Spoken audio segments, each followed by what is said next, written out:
ಯೇಸುವಿನ ಪರಿಶುದ್ಧ ನಾಮದಲ್ಲಿ ಎಲ್ಲರಿಗೂ ಶುಭವಾಗಲಿ ಎಂದು ಹೇಳುತ್ತಾ ಈ ದಿನದ ಶುಭ ಸಂದೇಶವನ್ನು ಧ್ಯಾನಿಸೋಣ. ಈ ದಿನದ ಶುಭ ಸಂದೇಶ ಮತ್ತಾಯ 14 ವಾಚನಗಳು 1-12. ಆ ಕಾಲದಲ್ಲಿ ಯೇಸುವಿನ ಸಮಾಚಾರ ಆಗ ಗಲಿಲಿಯ ಪ್ರಾಂತ್ಯಕ್ಕೆ ಸಮಂತ ರಾಜನಾಗಿದ್ದ ಹೆರೋದನ ಕಿವಿಗೆ ಬಿದ್ದಿತು.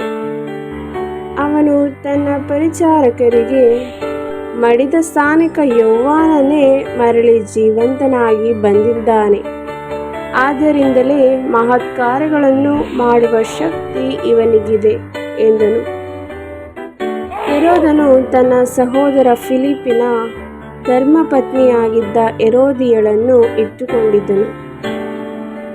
ಅವಳ ಪ್ರಯುಕ್ತ ಯೋಹಾನನನ್ನು ಹಿಡಿದು ಬಂಧಿಸಿ ಸೆರೆಯಲ್ಲಿ ಹಾಕಿದನು. ಏಕೆಂದರೆ ಆತನು, ನಿನ್ನ ಸಹೋದರನ ಧರ್ಮಪತ್ನಿಯನ್ನು ನೀನು ಇಟ್ಟುಕೊಂಡಿರುವುದು ಅಕ್ರಮ ಎಂದು ಹೆರೋದನಿಗೆ ಹೇಳುತ್ತಿದ್ದನು. ಯೋಹಾನನನ್ನು ಕೊಲ್ಲಿಸಬೇಕೆಂದಿದ್ದರೂ ಹೆರೋದನು ಜನರಿಗೆ ಹೆದರಿದನು. ಅವರು ಆತನನ್ನು ಪ್ರವಾದಿ ಎಂದೇ ಭಾವಿಸಿದರು.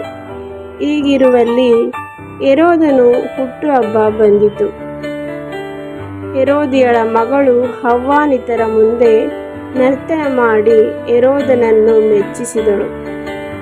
ಆಗ ಅವಳು ಏನು ಕೇಳಿದರೂ ಕೊಡುವುದಾಗಿ ಅವನು ಪ್ರಮಾಣಪೂರ್ವಕವಾಗಿ ವಾಗ್ದಾನ ಮಾಡಿದನು.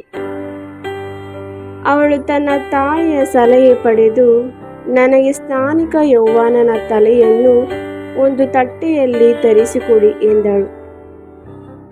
ಇದನ್ನು ಕೇಳಿ ರಾಜನಿಗೆ ವ್ಯಥೆಯಾಯಿತು.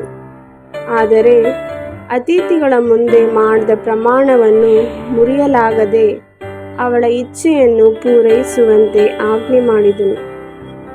ಅದರಂತೆಯೇ ಆಳುಗಳನ್ನು ಕಳುಹಿಸಿ ಸೆರೆಮನೆಯಲ್ಲಿದ್ದ ಯೋಹಾನನ ತಲೆಯನ್ನು ಕಡಿಸಿದನು. ಅದನ್ನು ಒಂದು ತಟ್ಟೆಯಲ್ಲಿ ತಂದು ಆ ಹುಡುಗಿಗೆ ಕೊಡಲಾಯಿತು. ಅವಳು ಅದನ್ನು ತನ್ನ ತಾಯಿಯ ಬಳಿಗೆ ತೆಗೆದುಕೊಂಡು ಹೋದಳು. ಯೋಹಾನನ ಶಿಷ್ಯರು ಶವವನ್ನು ತೆಗೆದುಕೊಂಡು ಹೋಗಿ ಸಮಾಧಿ ಮಾಡಿದರು. ಅನಂತರ ಹೋಗಿ ಯೇಸುವಿಗೆ ಈ ವಿಷಯವನ್ನು ತಿಳಿಸಿದರು.